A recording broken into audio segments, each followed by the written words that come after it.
Assalamualaikum warahmatullahi wabarakatuh. Alhamdulillahi rabbil alamin. Wassalatu wassalamu ala rasulillahil karimil amin.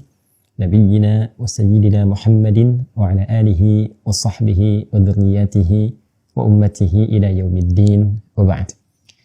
Saudara-saudariku, dimanapun Anda berada, semoga video ini menemui kita semua dalam keadaan yang sehat, dilindungi oleh Allah Subhanahu wa taala, dimuliakan serta diberikan bimbingan berkehidupan dalam menata dan menjalani aktivitas kita di dunia ini sehingga bernilai baik di hadapan Allah Subhanahu wa taala, khususnya saat kita mempertanggungjawabkan itu semua di yaumil hisab insyaallah. Kita akan tarik ke skala lokal dulu teman-teman sekalian.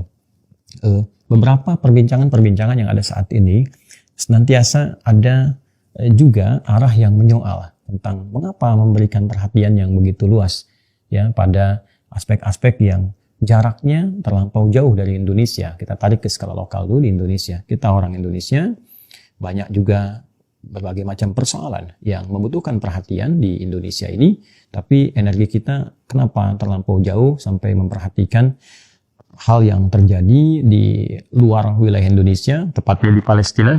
Ini kan jarak yang cukup jauh ya, dan komparasi yang disampaikan juga cukup menarik, tapi juga dalam aspek lain cukup lemah dari sisi argumentatif ya, dari sisi argumentasinya. Kenapa tidak konsentrasi misalnya ke Rempang saja? Kenapa tidak ke kota-kota atau tempat-tempat lain saja? Kan kenapa harus kemudian energi sampai ke Palestina dan sebagainya? Ya, pertanyaan serupa juga menjadi menarik ketika digunakan nalar yang serupa, logika yang serupa. Ya, kenapa pemerintah harus repot-repot terlibat memediasi Rusia dan Ukraina, kemudian mengirimkan Menhan terlibat menjadi penengah? Ya, kenapa tidak mengirimkan untuk terlibat sebagai penengah dan menyelesaikan dengan persoalan di Papua misalnya, ya kan? Atau persoalan konflik di tempat-tempat lain daripada alih-alih keluar? Kan di sini masih banyak masalah. Hal yang serupa. Mengapa kita kirimkan pasukan perdamaian sampai ke Afrika, sampai keluar? Ya kenapa nggak di sini saja? Kan di sini banyak masalah juga gitu. Nah, jadi ini sesungguhnya argumentasi-argumentasi yang lebih kepada sentimen, bukan argumen, gitu ya. Jadi dan dasarnya tentu saja tidak bisa kita salahkan begitu saja, tapi kita ambil sisi positifnya untuk melatih kita bagaimana berpikir dengan jernih, dengan baik, dengan benar, dan juga yang paling penting adalah bagaimana kita memfungsikan diri kita dari 3 aspek utama. Ya, 3 ini adalah kewajiban kita sesungguhnya. Ya, yang pertama adalah sebagai warga masyarakat dunia. Bagaimanapun kan kita tinggal di dunia. Ya, kita tinggal di dunia, di bumi ini. Kita bukan penghuni planet Mars, ya, juga bukan penghuni Pluto yang sudah tidak disebut lagi sekarang planetnya. Kita bukan penghuni langit, tapi kita warga dunia. Ya, sebagai warga dunia, dimanapun kita berada, apalagi aksesnya sekarang sudah mudah untuk dilihat, disaksikan, didapati, kejadian berlangsung, seketika itu bisa kita klik, ya, kita dapat, mau nggak mau, ya yang paling menarik itu begini, memberikan sebuah argumen dengan sentimen yang sangat tinggi, ya mencegah orang berbicara atau berkontribusi atau bergerak misalnya untuk dunia luar, taruhlah Palestina, tapi saat yang bersamaan, podcastnya, dialognya juga membahas Palestina. Ini kan tidak konsisten dari segi logika, gitu kan? Yang dibahasnya adalah luar. Bahkan yang paling menarik juga, kadang-kadang saya perhatikan ada podcast-podcast tertentu yang kalau terjadi beberapa kejadian di luar, misalnya perang Ukraina dengan Rusia, kemudian NATO ini itu atau pergerakan di luar itu justru menjadi 75% pembahasannya. Tapi ketika membahas tentang Palestina menjadi bergeser. Kenapa digeserkan sentimennya kepada warga lokal atau misalnya nasional di Indonesia untuk lebih concern ke dalam, sementara podcastnya sendiri membahas persoalan luar negeri. Ya, misal ya, baik itu podcast atau perbincangan yang lain. Jadi kita ingin tarik dulu pada argumen yang tepat. Satu, sebagai warga dunia yang saat ini setiap waktu kita bisa akses semua kejadian. Ya tentu, kita bahkan di undang-undang kita. Nah ini poinnya. Di undang-undang kita, bahkan kita itu diajak untuk bisa berpikir global. Untuk menjadi bagian aktif dari warga dunia, khususnya terkait agen-agen perdamaian yang menebarkan kebaikan-kebaikan, anti penjajahan, anti kekerasan, dan sebagainya. Karena itulah kemudian dalam amanat Undang-Undang Dasar kita, ya di pembukaan itu saya insya Allah sangat mengingat sekali, karena waktu kecil SD juga menjadi pembaca Undang-Undang Dasar. Ya, saat maju ke depan kemudian menyampaikan Undang-Undang Dasar Negara Republik Indonesia tahun 1945, pembukaan bahwa sesungguhnya kemerdekaan itu ialah hak segala bangsa. Dan oleh sebab itu, maka penjajahan di atas dunia harus dihapuskan karena tidak sesuai dengan peri kemanusiaan dan peri keadilan. Sampai sini saja, kita sudah bisa menyimpulkan bahwa undang-undang kita sudah mendorong setiap warga negara Indonesia untuk berpikir global, berpikir mendunia. Betapa hebatnya para orang tua kita memberikan dasar-dasar, pondasi-pondasi berbangsa, bernegara yang mengajak semua lapis masyarakatnya, warga negaranya, bukan hanya memajukan bangsanya, tapi bagaimana mengkreasikan kemajuan ini untuk menginspirasi dunia dan menjadi sentral teladan bagi semua kegiatan berkemanusiaan di muka bumi ini. Jadi kalau kita kemudian saat ini membahas tentang Palestina, spesifik misalnya, ya baik itu situasi di Gaza ataupun juga situasi yang berkembang di tepi barat misalnya dan dalam konteks kekinian, ya maka ini kita bisa katakan satu respon positif yang memang otomatis akan muncul sebagai bagian dari warga dunia, mau nggak mau kita komentarin itu kan. Dan yang kedua adalah yang paling penting, ya amanat undang-undang kita yang menyampaikan bahwa ya tetap posisi Indonesia dalam hal ini adalah anti penjajahan. Posisi Indonesia dalam hal ini adalah mensupport kemerdekaan bagi siapapun di tempat manapun yang terjajah. Ya, baik itu di Palestina atau tempat manapun. Dan menariknya, secara historis, ya Palestina ini kan punya hubungan yang sangat kuat ya dengan Indonesia.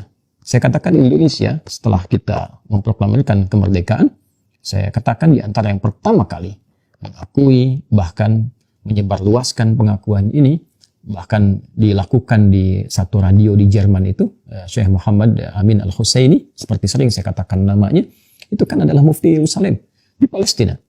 Ya kalau kita tarik lagi ke masa-masa perjuangan, saat wilayah Palestina masih di bawah Turki Ottoman, kita juga ketahui bahwa bagaimana hubungan-hubungan Turki Ottoman pada saat dengan pejuang-pejuang yang baik itu ada di Aceh, sampai dengan ke Jogja, dan lapis-lapis bagian dari Nusantara yang sedang berjuang untuk melahirkan negara kesatuan Republik Indonesia. Kita kalau mau bawa lebih jauh lagi ke aspek sejarah, ya baik itu saat duluan Palestina sudah ada bangsanya Filistin ada di wilayah itu yang disebut dengan Kanaan dulu, kemudian datang Yahudi, ya yang utamanya terusir dari bagian Eropa. Ini persingkat saja ya, tapi kalau kita dalamkan dan tajamkan kita sampai bisa sebutkan tokoh-tokoh yang ada, ya yang saat terusir kemudian ditampung. Saat ditampung terjadi gejolak-gejolak itu yang saat Turki Ottoman dikalahkan secara militer dan politik pada masa itu, yang kemudian secara barbar tempatnya diambil alih, orangnya diusir dan sebagainya. Saya tidak akan masuk ke situ terlalu dalam karena sudah banyak yang berbicara tentang itu. Dan secara singkat kita tahu bahwa saat ini bangsa Palestina sedang terjajah di negerinya sendiri, di tanahnya sendiri, dan mereka sedang berjuang dan tidak mendapatkan keadilan global. Ya, tidak mendapatkan keadilan global. Betapa orang-orang yang mengokupansi wilayahnya itu sangat begitu mudah kemudian diterima sebagai bagian dari negara yang eksis, sementara tuan rumahnya yang memperjuangkan kedaulatannya sampai sekarang hanya disebut sebagai otoritas, ya, sampai disebut sebagai otoritas. Dan ini tentu memerlukan satu perhatian global. Sementara dasar negara kita di pembukaan undang-undang dasar kita mendorong dan memberikan spirit kepada semua lapisan bangsa Indonesia untuk anti penjajahan dan mendorong siapapun untuk mendapatkan kemerdekaan. Karena itu di titik ini menjadi aneh. Ya, kalau ada orang Indonesia kemudian memberikan penilaian dengan nada-nada yang peyoratif, ya dengan nada-nada yang juga menjatuhkan pada sisi perjuangan ataupun sisi meraih untuk kemerdekaan, bahkan terkesan lebih mengemas ya kejadian-kejadian kekinian bukan bagian hal yang bertentangan dengan undang-undang. Maka ini sesuatu yang sangat kontradiktif. Juga melihat sikap-sikap para orang tua kita dulu yang begitu konsisten dengan persoalan-persoalan di Palestina. Jadi kalau ada yang bertanya kenapa Anda memberikan perhatian yang begitu dalam, begitu luas ke Palestina dibandingkan dengan situasi yang ada pada saat ini, maka jawaban kita pertama, pertanyaan itu salah. Ya, pertanyaan itu salah karena apa? Memberikan perhatian ke Palestina bukan berarti menegasikan atau bahkan menghilangkan pertanyaan kita dan perhatian kita ke dalam negeri, ya. Dan menariknya begini, kadang-kadang mohon maaf kalau saya sedikit agak ingin melompat dengan menyampaikan satu situasi yang kadang unik. Orang-orang yang berbicara dan mengatakan, oh kenapa ngasih perhatian keluar, di dalam saja masih banyak masalah. Nah, orang-orang semacam ini kalau kita lihat dengan jujur justru kontribusinya kecil untuk memberikan solusi pada persoalan-persoalan yang ada di dalam negeri. Ya, Apakah ketika mereka berbicara tentang Cianjur yang gempa di dalamnya misalnya, pernah nggak mereka kirim ke lapangan datang, membawa tenda, membuatkan rumah misalnya, atau membuatkan dapur umum dan sebagainya, atau hanya bicara di ruangan ber-AC saja, yang sejuk, yang dingin, memberikan komentar, dan menggerakkan bantuan-bantuan itu hanya dengan lisan yang keluarnya dari hasil pajak kita juga. Nah, sementara dengan ringannya memperbandingkan situasi itu dan tidak pernah terlibat di lapangan yang tempat-tempat yang disebutkan tadi. Dan wallahu a'lam bissawab situasi-situasi demikian. Tapi kita ingin mengambil nalar yang positif saja. Jadi yang pertama, karena kita adalah warga negara yang saat bersamaan juga warga masyarakat global, yang pasti ketika mendapatkan situasi apapun kita akan merespon. Ya jangankan masalah Palestina, itu kan Barcelona Madrid aja yang pertandingannya di luar kok Anda komen, gitu kan? Coba lihat komentator-komentator itu. Kenapa nggak kita katakan daripada ngurusin bola di luar, kenapa nggak ngurusin bola di dalam aja? Kenapa nggak pertandingan tarekam sampai ke Liga Nasional yang dimunculkan di TV? Apa kita akan mengatakan bahwa TV ini cenderung perhatiannya internasional sehingga tidak punya spirit nasionalisme? Kan ini logika yang sangat jauh. Jadi ini yang pertama. Yang kedua, penting juga kita garis bawahi bahwa selain kita punya sisi kemanusiaan, kita juga punya sisi keimanan. Ya, manusia punya nilai spiritual dalam dirinya, yang nilai spiritualitas ini akan mengantarkan ia pada pikiran-pikiran yang jernih, kepekaan-kepekaan. Baik itu dorongan untuk bisa berbagi kebaikan untuk saudara seimannya, atau bahkan juga dorongan kuat karena sisi spiritualnya yang mengajarkan kebaikan-kebaikan universal. Dalam bahasa Al-Quran di surah ke-21 ayat 107, rahmatan lil alamin, membawa kasih untuk semesta. Itulah sebabnya dalam Islam, setiap kejadian-kejadian yang bisa kita akses selalu didorong oleh spirit Al-Quran, spirit hadis Nabi Muhammad SAW untuk memberikan solusi. Ya, sekarang jangankan di Palestina, ya, terjadi situasi di dalam negeri yang butuh perhatian. Sebagai Muslim kita akan muncul. Ya, baik itu sifatnya nasional atau bahkan mungkin di lokal, itu sudah otomatis. Ya, agama memberikan dorongan khairun nas anfa'uhum linnas, sebaik-baiknya manusia yang memberikan manfaat baik untuk manusia yang lainnya, kita akan support. Ya, kalau mengacu pada undang-undang fakir miskin, anak terlantar, itu adalah tanggung jawab negara, ya.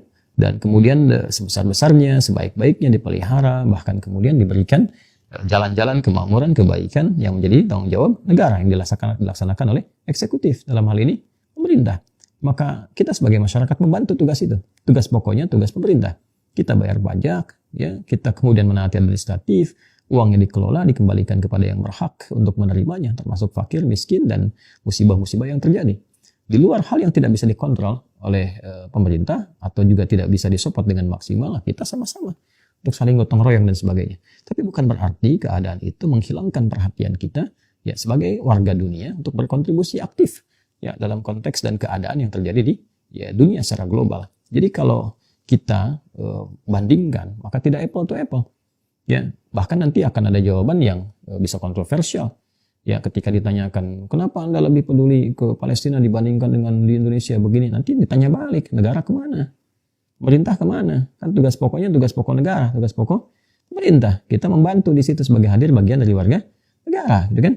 Nah, kemudian untuk keluar, maka kita bisa katakan, ini tugas kemanusiaan, ini tugas juga keimanan, spiritual, maka spiritual melintasi batas-batas wilayah. Sebagaimana kemanusiaan juga melintasi batas-batas wilayah. Dan bagi sebagian orang, bahkan olahraga melintasi batas-batas wilayah. Ya kan? Ya, seperti yang Anda saksikan, yang hobi olahraga kan dia juga belum tentu cinta dengan yang lokal. Mungkin dia cinta dengan yang di luar dan sebagainya. Dan seterusnya, seterusnya. Maka sekiranya tidak menjadi penting saat ini memperbincangkan berbagai persoalan-persoalan dengan argumentasi-argumentasi yang sangat lemah, ya, hampa dari nalar yang benar. Sekarang saatnya kita memperbaiki diri kita semuanya agar bisa berpikir yang lebih luas, lebih logis, lebih baik. Jika memang punya kemampuan untuk membantu, berbagi, maka mudah saja kita bantu, kita bagi minimal dengan doa. Jika tidak punya, ya sudah, selesai saja gitu ya. Tidak perlu kita mengeluarkan statement-statement yang justru membenturkan satu dengan yang lainnya. Jika ada yang ada di pihak satu atau di pihak yang lainnya, itu pilihan masing-masing.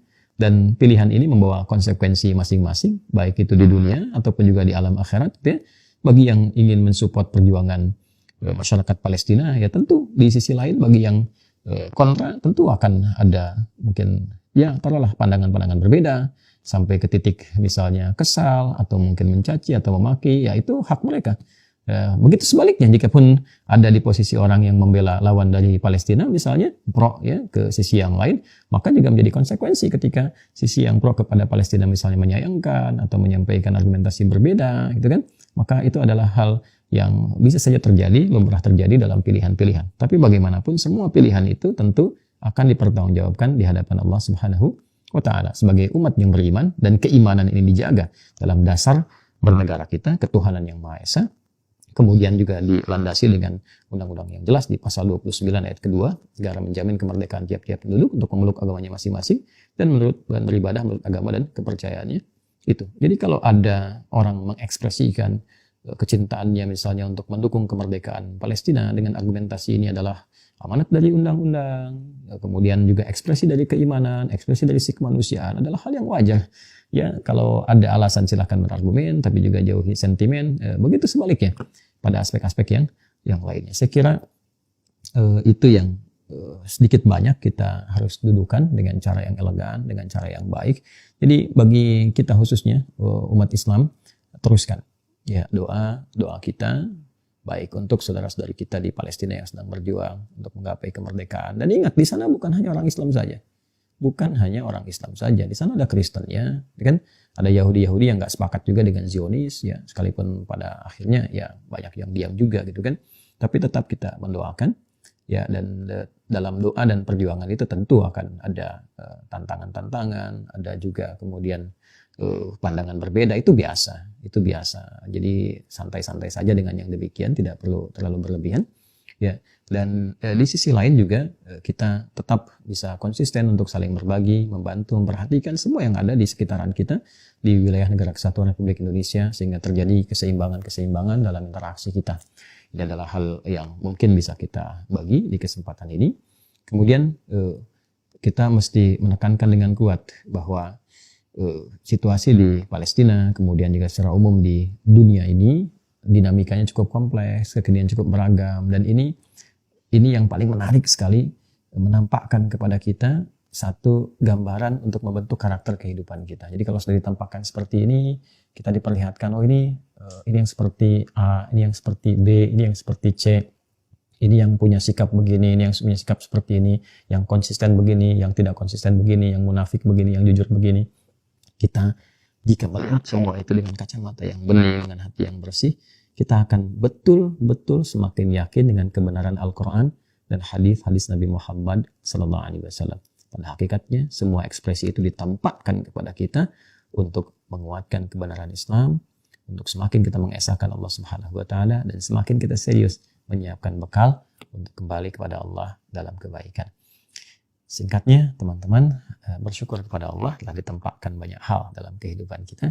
Tetap kita semangat dalam persoalan Palestina ini. Sebetulnya banyak hal yang bisa kita urai kalau ada partner-partner dialog yang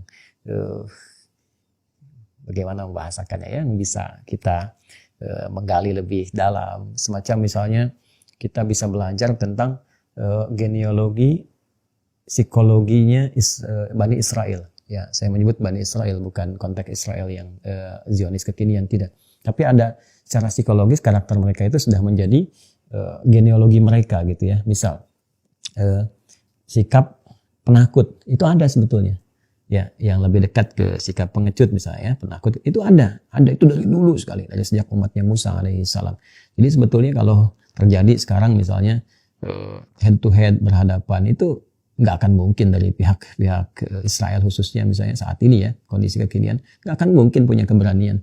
Nggak akan mungkin karena itu sudah genealogi yang tersambung ke asal-asal di awal, bahkan diabadikan dalam Al-Quran kita dapati, hadis-hadis juga banyak ya.